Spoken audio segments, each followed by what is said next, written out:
Hi friends, welcome back to our channel. இன்னைக்கு நம்ம சேனல்ல நல்ல சுவையான சூப்பரான ஒரு குருமா செய்ய போறோம். இன்னைக்கு காலையில எங்க வீட்ல பூரி, சோ அதுக்கு காம்பினேஷனுக்காக அழகான ஒரு சிம்பிளான ஒரு குருமா அதிரடியா செய்யலாம். வீட்ல இருக்கிற ஈஸியான திங்ஸ் வச்சு.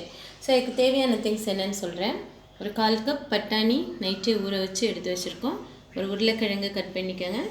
2 கேரட் எடுத்துக்கலாம். ஒரு தக்காளி பழம். நீங்க பீன்ஸ் எல்லாம் சேர்த்துக்கலாம் அதுல. எப்பவுமே குருமா செய்யற மாதிரி.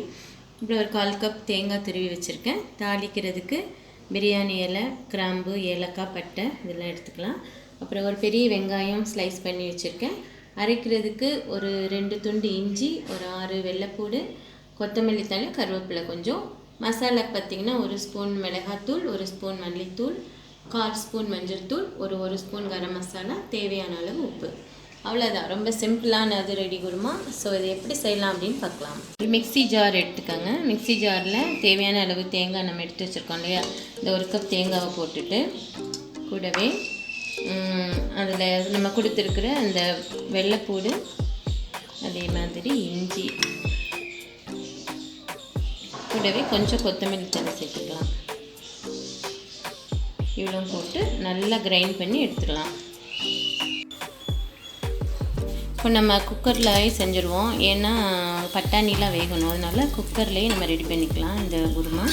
நல்லா ஆயில் அப்ளை பண்ணியிருக்கேன். ஆயில் அப்ளை பண்ணிவிட்டு இது வாசனைக்காக வச்சுருக்கிற அந்த பட்டை, கிராம்பு, ஏலக்காய், பிரியாணி இலை, ஓகே இதெல்லாம் அதில் ஆட் பண்ணி லேசாக வறுத்து விட்டுக்கோங்க. விட்டுட்டு நம்ம கட் பண்ணி வச்சுருக்கிற பெரிய வெங்காயத்தை அதில் ஆட் பண்ணிக்கலாம்.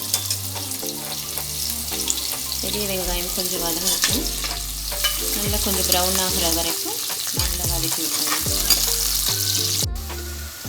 இப்போ வெங்காயம் நல்லா வதங்கிடுச்சு, போதும், ப்ரௌனிஷ் ஆகிடுச்சு. இனி நம்ம இதில் எடுத்து வச்சுக்கிற காய்கறியெல்லாம் சேர்த்துடலாம்.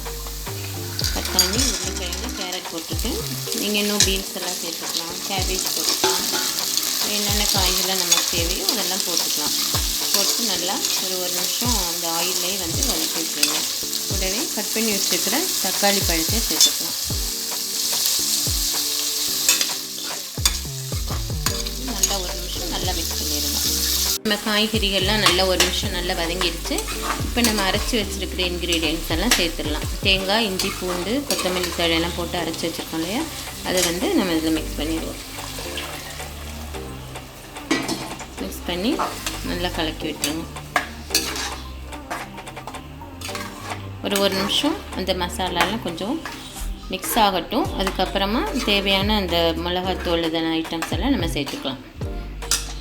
இப்போ நம்ம அரைச்ச மசாலாலாம் இது கூட தேங்காய் மசாலா இருக்குல்லையே, அதெல்லாம் நல்லா மிக்ஸ் ஆகிடுச்சு. இப்போ இதுக்கு தேவையான நம்ம ஆல்ரெடி எடுத்து வச்சுருக்கோம் இல்லையா, மிளகாத்தூள், மல்லித்தூள், கரம் மசாலா, மஞ்சள் தூள், இந்த எல்லாத்தையும் அதில் மிக்ஸ் பண்ணிடுவோம்.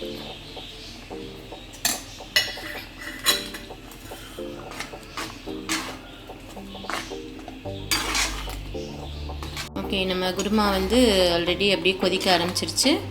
இனி நம்ம இதில் தேவையான அளவு உப்பு போட்டுக்கலாம். உப்பு பார்த்து போடுங்க, தேவையான அளவு சேர்த்துட்டு நல்லா மிக்ஸ் பண்ணி விட்டுட்டு கூடவே நம்ம நறுக்கி வச்சுருக்கிற கொத்தமல்லி இலைகளை அதில் தூவிடலாம். கொத்தமல்லி, கருவேப்பிலை இலைகளை தூவி நல்லா கலக்கி விட்டுருங்க.